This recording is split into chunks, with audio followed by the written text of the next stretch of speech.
What is going on, everyone? My name is Andy. Welcome back to another FPL video. In this one, we got some final thoughts ahead of the Game Week 24 deadline. So covering the usual stuff like the press conference information around Sánchez, Davern, Raya, answering some of your questions, going through benching headaches, and giving you some updated thoughts on my own team now that we've had the double Game Week 25 announcement. So let's get into it. So for those of you with Sánchez and Fabianski as your goalkeeper pairing, should you be worried? Well, this is what Maresca said when he was asked who's going to start in goal for Chelsea against West Ham. I haven't decided yet. Any decision I take, I feel good. Every time Jorgensen has started, he's played well. Jorgensen or Sánchez, we'll see. So there is definitely some doubt there. Maresca spoke last week about the amount of mistakes that Sánchez has made this season. If I had Fabianski and Sánchez and a spare transfer and enough money to move to Pickford, I would do it, I think. You just take the double game week option. You've got no concerns about Pickford's minutes or anything like that. With Sánchez, there is genuine doubt about whether he's going to start, and I just don't think it's worth the headache. It's not like Chelsea are an elite defence like Arsenal or Liverpool anyway. If you're in a position where you've used your transfers and it would take a hit, that's a little bit more difficult, but I'd still be tempted to do it because the only way that Sánchez is going to keep his place is to stop making mistakes, and I don't think that's going to happen. So even if he doesn't lose his place now, you're going to have this headache over the next few weeks. You've got a double game week right in front of you. There is no guarantee that Fabianski will get his place back either. I think you make the move whether it's for a hit or not. It's going to be annoying if you take a hit and Sánchez starts and he gets a clean sheet.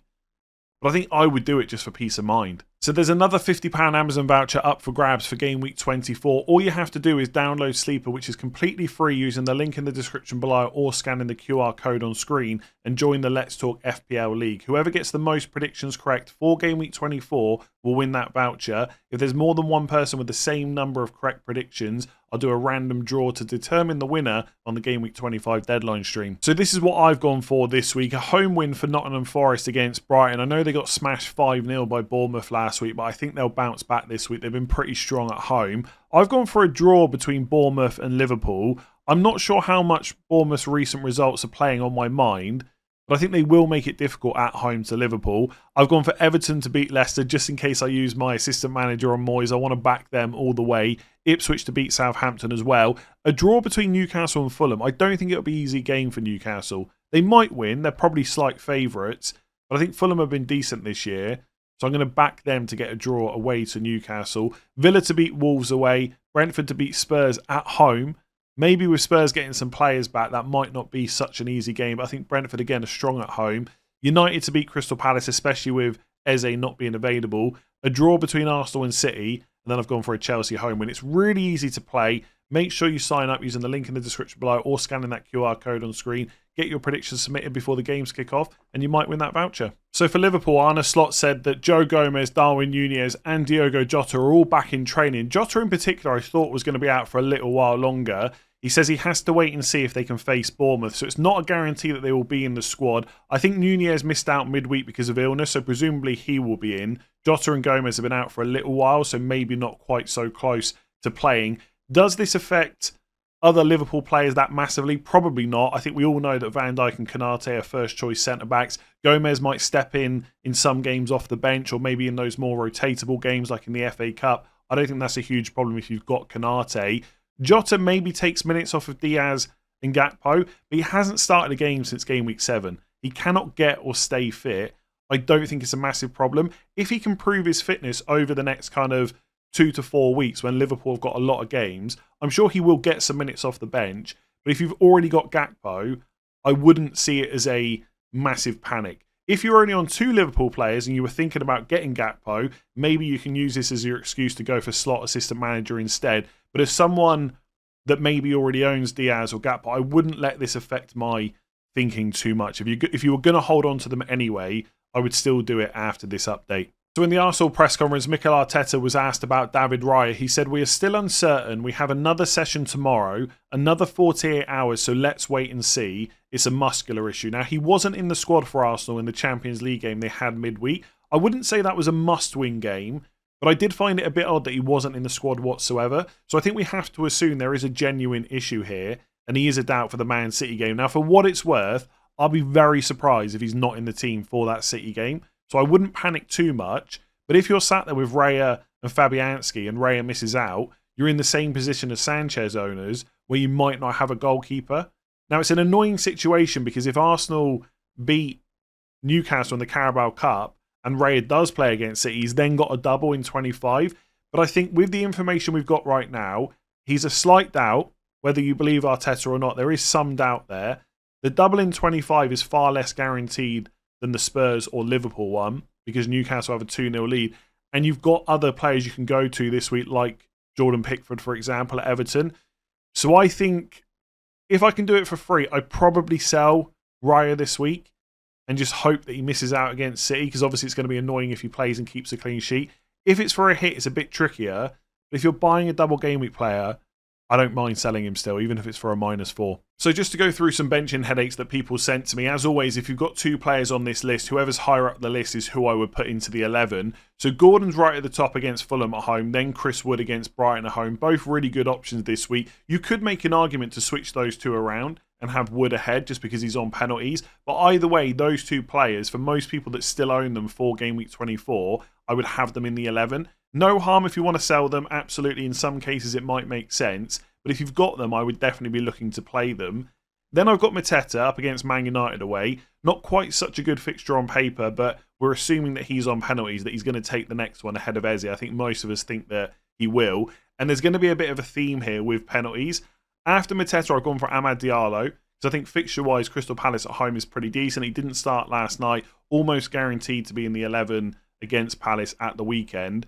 The next 5 players, I've ordered them Kluivert against Liverpool at home, then Rodgers against Wolves away, then João Pedro against Forest away, then Semenyo, then Utara. So just to quickly talk through them, originally I had Kluivert below Rodgers and João Pedro, and I think all 5 of these players are quite close calls, but in the end I just went for the penalty taker above Rodgers, who's also playing really well right now in a Bournemouth team that are scoring plenty of goals. So that's why I've got him ahead. You could absolutely make an argument to play Rodgers ahead. I think, as always with these lists, it's not that player 1 is miles ahead of player 2, who's miles ahead of player 3. Kluivert versus Rodgers is quite a close call. I've just put Kluivert ahead because he's at home and he's on penalties. Rodgers, João Pedro, I've still got this dilemma for my own team. I'm not quite sure what I'm going to do yet. It doesn't sit right with me to bench a penalty taker, even though they're playing Forest away. But obviously, Rodgers has got the better fixture. I do think the hat-trick in the Champions League is playing on people's minds quite a lot. Had he blanked in that game, I don't think there would be so much discourse about having to play him. But he has got the better fixture. That's why I've put him ahead of João Pedro for this list. Also, it means less people will shout at me. And then Semenyo and Utara are both good options. But Liverpool is not an easy fixture, and neither of them are on penalties. So that's why I've put them below Rodgers and João Pedro. If you want to play them ahead, you absolutely should. As I've said a few times now, this is all quite close in terms of who should be in the 11. Then I've gone for Sarr against Man United away. He's a player that people are going to look to sell over the next few weeks. The last couple of game weeks, his minutes have come right down. And I'm just not sure they're going to improve anytime soon. And Man United away is not a difficult fixture, but I think when you combine that with the minutes, he's probably got to be below the other players that I've put ahead. Then you've got the defenders. Lewis Hall versus Gabriel. I almost think that's coin flip territory. Like, Fulham at home is the better fixture than City at home, but Arsenal are a much better defence. In terms of the attacking potential between the two, Lewis Hall may be more likely to get you an attack and return, and it's probably more likely to be an assist. Gabriel's slightly less likely to get you an attack and return, but if he does, it's a goal, which is worth more points. It's such a close call. I suspect on the deadline stream tomorrow, I'll flip-flop between those 2 players. I think I'm going to get asked about them a lot. But right now, I've gone for Lewis Hall ahead purely because of the fixture. But I would not be surprised if Gabriel outscores him. And also, I keep thinking back to earlier on in the season when Arsenal were doing really well. Gabriel was scoring goals for fun. They were keeping clean sheets. Everyone was saying how they would never bench him again this season. And yet we're still thinking about it. So for that reason, I'd almost play Gabriel. But I think fixture-wise, I've gone for Hall. Then Munoz, then Robinson. The only reason I've got those 2 that way round is because Man United away is just an easier fixture than Newcastle away. And I think from an attacking perspective, despite how many returns Robinson has got, Munoz's underlying numbers are very good, and he's much more likely to get you a goal than Robinson. So I think he's got to be ahead. Just to add something on the end here very quickly, because to be honest, this Friday has been absolute chaos so far with the double game week announcement. Now we know that Eze is out for the Man United game. That probably makes Sarr's minutes quite a lot better. I wouldn't be surprised if he plays 80 plus minutes. So maybe you could move him ahead of Semenyo and Utara just because Man United away might be a bit easier than Liverpool at home. But overall, I don't think it affects things too much. But if you're a SAR owner and you wanted to play him, but you're getting a bit annoyed with the early subs, there is a chance he's going to play longer for this week specifically with Eze injured. Let's answer some of your questions. Can I go with that in Mbeumo or Wissa? I'm really happy with my picks, but I feel like I'm missing out. I think essentially that Mbeumo and Wissa are both very good picks this week. Spurs at home, decent fixtures afterwards, but I do feel like there is a massive fear of missing out with them. They are good picks, nothing more. They are not essential or anything like that. If you're happy with your team, you do not need to bring them in. I've got Mbeumo. I'm very happy with him. No plans to sell him, although some of that might depend on who doubles in game week 25. Wissa, I'm just probably not going to own at any point anytime soon. Am I worried about what he might do? Of course, but you can't own everyone. So both of these players pretty decent, but they are not essential by any means. So I can afford David Moyes this week, but will be 0.1 million short of Marco Silva if Spurs beat Liverpool. Would you still activate the assistant manager chip? I think the simple answer is probably yes. Like, I want to be careful about not overplaying how potentially big this chip is. But there are a lot of points potentially at stake, and you've got back-to-back double game weeks. I keep coming back to the fact that it just makes absolute sense to activate it. Even if you've got to make an additional transfer for a -4 next week to free up the money, the points potential is pretty big. Like for Moyes in 24, let's say they beat Leicester, right? Which they've got a good chance of doing because it's at home. Either they're going to win 1-0, so they get 6 points for the win because there's no table bonus, and you get the clean sheet, which is 2 points, so that's 8, and 1 goal would be 9. Or they concede, don't get the clean sheet, but then if they win, they've got to score two or more. You're looking at 8 points plus. They only need to get a draw against Liverpool, and that's another 8 points minimum. Already you've got kind of 16 points plus just from one game week, and then you've got 2 more afterwards, where you've got another double, which we know is now guaranteed. Now, obviously, right, people will point out correctly, Everton could lose both of those games, right? And then it's absolutely terrible. But you've got that same predicament whenever you use the chip, right? You could use it later on in the season. The team you go for could lose both of the games. So I think you do it. And also, by the way, if Liverpool beat Spurs, if you can't afford Silva by 0.1, you can afford Unai Emery. So that's something I'm thinking about. Moyes for Leicester at home, Liverpool at home, table bonus in the Liverpool game. Moving on to Unai Emery, who's 0.8 million. And if Liverpool do beat Spurs, Villa would have Ipswich at home and Liverpool at home. So again, a good fixture, which they'd be expected to win against Ipswich, and then a table bonus game against Liverpool at home. So I think, again, I'm recording the final thoughts video not long after the initial announcement for double game week 25. But I just really cannot see any reason not to use it. Like, if you're in a position where you got triple up on both teams, Liverpool and Everton, it's a bit tricky. I'm going to talk about that in a minute.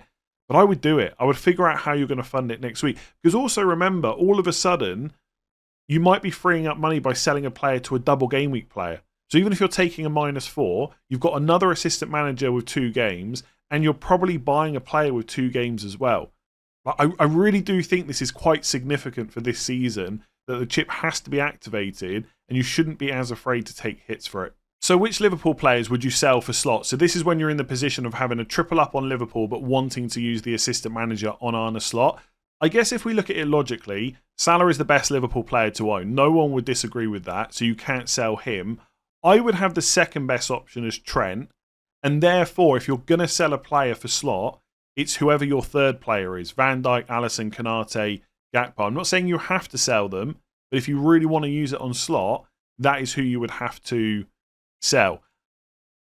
I still don't know if it's the correct move to make, but I think there is big potential by doing it. It doesn't sound right when you say it out loud to sell a Liverpool player that's definitely got a double this week and might have one next week. But I do think the assistant manager chip is pretty big in terms of the points potential. The other thing you have benefit on a manager versus a player is there's no worries about injuries or benchings or anything like that. You are going to have slot for 4 Liverpool games. That is guaranteed. How many of the Liverpool players will play all 4 of those matches? Now, if we look at the fixtures that Liverpool have got coming up, the Bournemouth game is on Saturday. Then they play the Carabao Cup semi-final against Spurs on Thursday, right? Now, for that game, they might rotate a little bit, but because it's a Saturday to Thursday turnaround, I actually think the team against Spurs might be quite full strength. There might be some early substitutions, but I don't know if there'll be a massive amount of rotation. Part of the reason is because they've got to overturn a 1-0 deficit as it stands, but also the Plymouth game at the weekend, there's definite potential for rotation there. So I think that game could be fairly full strength. The Everton game you should be quite fine about. Like if they put a full strength team out against Spurs or close to, and then rotate against Plymouth in the FA Cup, you're probably getting a full strength-ish team against Everton. Then you've got Wolves 4 days later. And then if Liverpool do double in 25, that Villa game is going in between Wolves and City. And City is obviously a massive game away from home. So there could be rotation either in the Wolves game or the Villa game. So outside of maybe Salah and definitely Van Dijk, I'm not sure how many other players I would expect to play all those games. Hopefully Trent, but maybe Bradley comes in for one of them. I think the one kind of way to frame it as a positive thing for the players is obviously they're top of the league and they want to stay there. The Premier League is the big priority right now. You would hope if they can start, they will. But it wouldn't be surprising if Gakpo and Diaz miss one of those games. So out loud, it sounds weird to sell them. But if they're only going to play 3 times, you can have slot for 4 games. Is that worth it? It might be.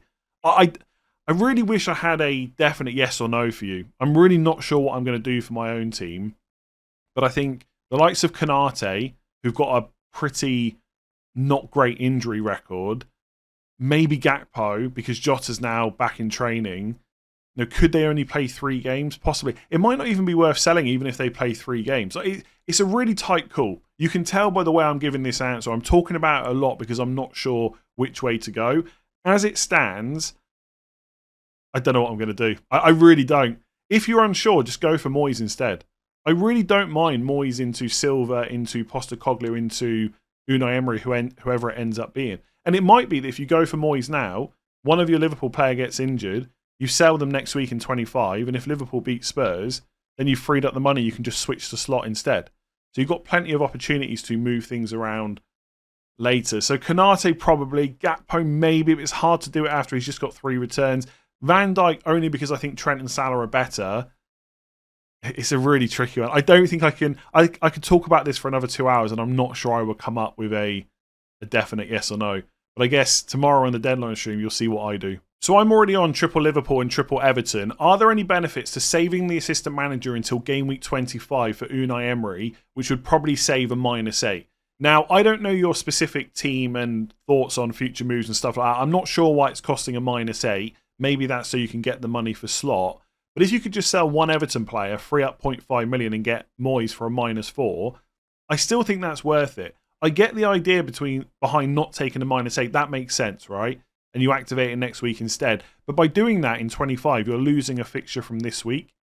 So if it's like a -8 to get slot or a -4 to get Moyes, I would probably just take the -4. And again, figure out next week what you're doing instead. It's not that activating it on Unai Emery in 25 is like going to be a disaster. But obviously, first of all, you're hoping that Liverpool beat Spurs. What's the get out if Spurs beat Liverpool? Because it is a possibility, even if you think it's slim. If we just quickly look at Unai Emery, let's say Liverpool win, they would have Ipswich at home and Liverpool at home in 25, which is not bad. One of those games is table bonus. The Chelsea at home game in 26, I mean, Villa might get a result there, but there's no table bonus on offer.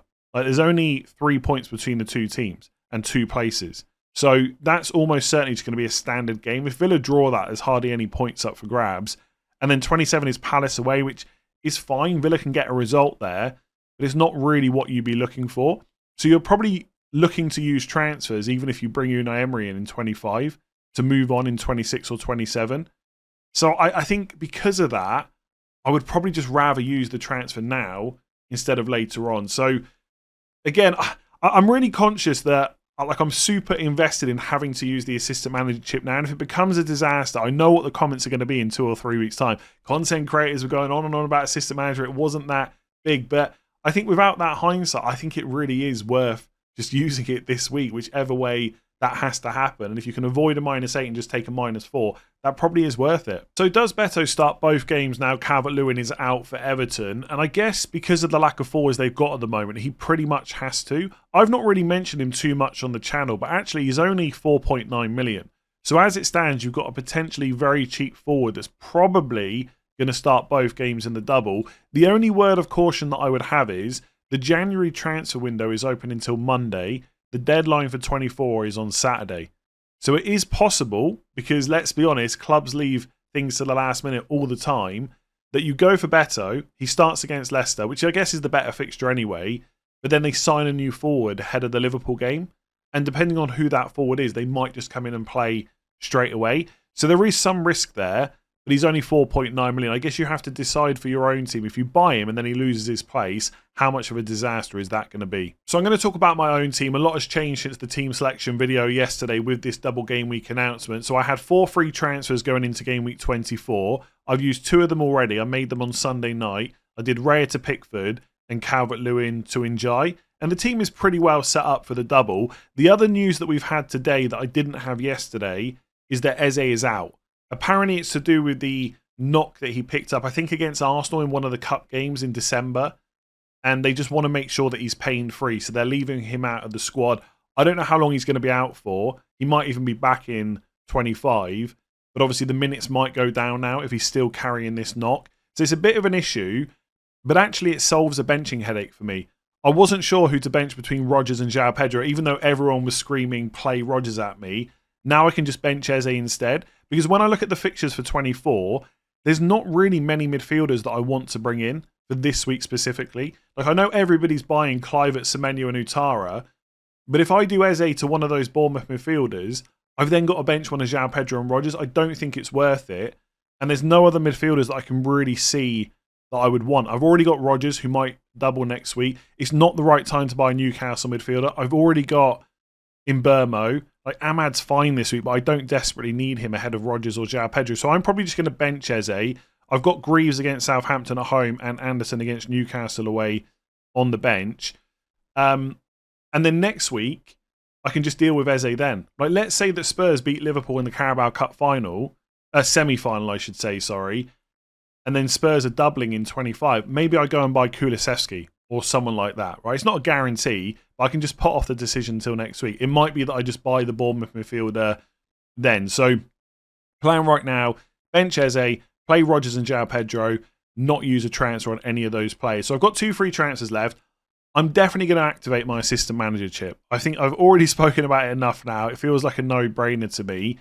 My 2 options are either to sell Van Dijk to Mykolenko, which would give me a double game weeker for this week, but also I could go for like Tarkowski, I guess, for a set-piece threat, but probably Mykolenko, and that would give me 2.9 million in the bank.